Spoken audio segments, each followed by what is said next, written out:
So I've already filmed this video once before, but the audio wasn't great. So for those of you that have been waiting on this, I'm sorry. I'm filming it again the day that I said I was gonna upload it.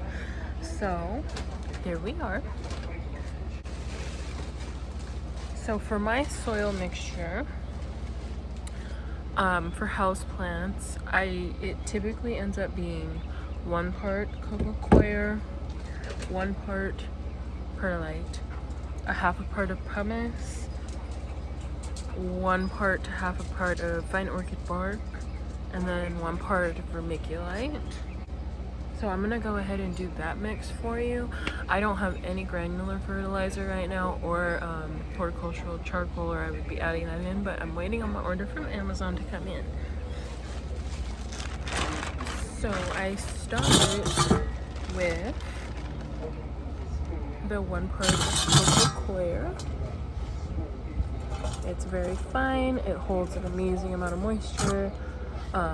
As long as your pot has drainage, you're not going to have smell with coco coir, but you can experience that if you use peat moss instead. Plus, peat moss, when it dries, it tightens up, and it's hard to get moisture back into the soil.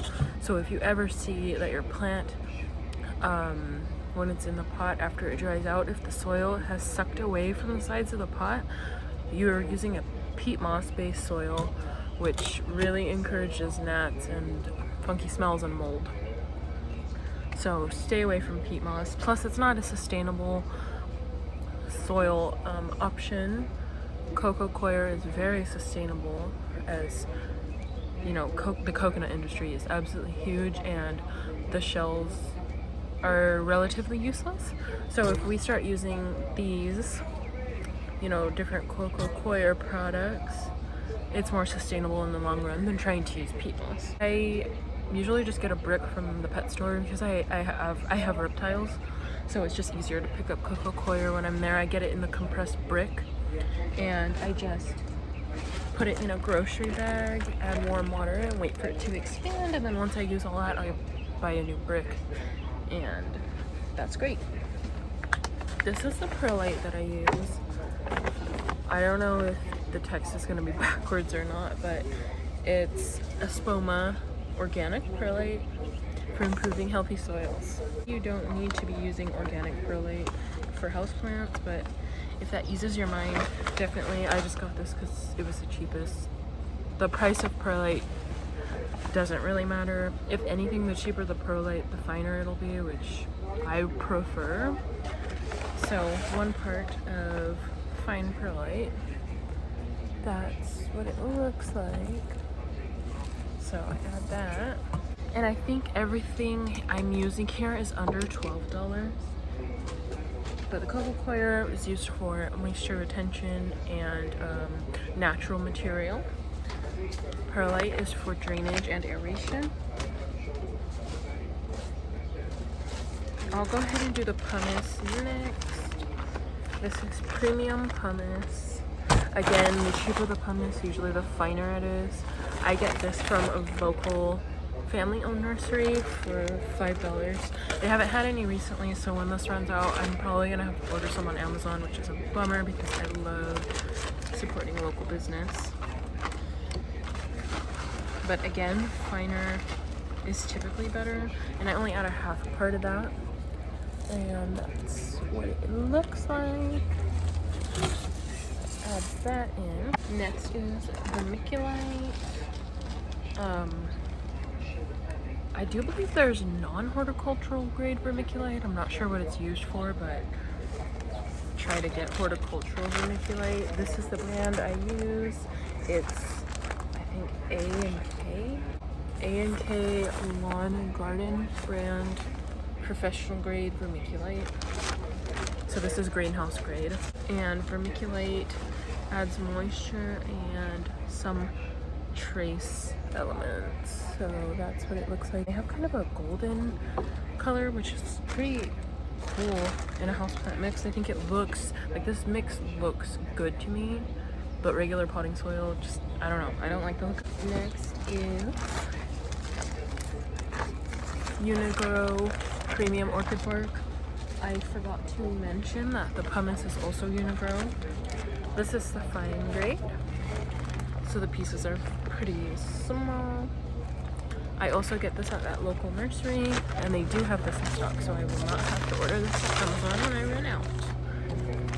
So I typically add a whole part of that. And then I'm just gonna talk about this instead of doing, but right here is lava rock. I use this for my cactus and succulent mix.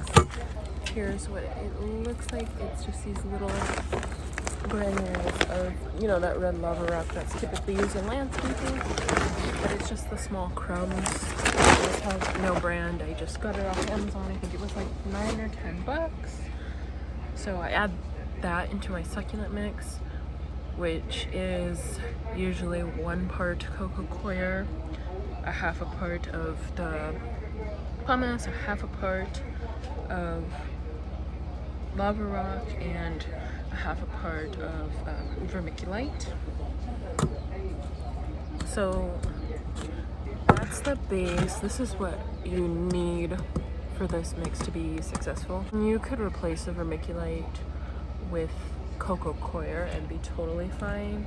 And you could also leave out the fine orchid bark, but I would just add more perlite if you don't have that. And then I'm going to show you guys a really cool trick that you can do if you don't have granular fertilizer.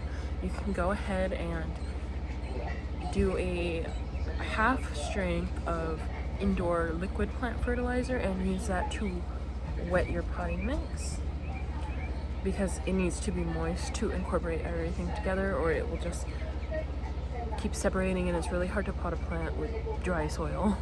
So I'm gonna go do that really quick, and I'll bring the fertilizer bottle out so you guys can see what brand it is.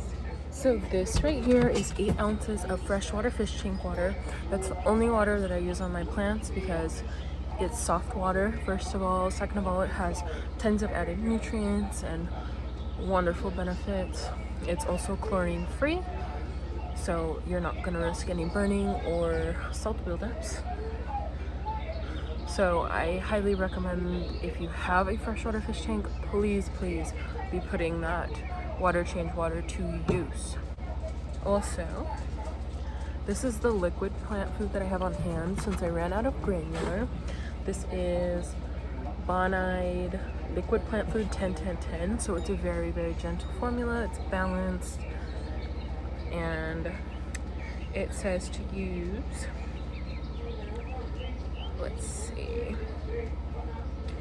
a 1/4 teaspoon per part of water, which is 1 quart. This is 8 ounces, so I'm just gonna do a few drops in here. It's blue liquid.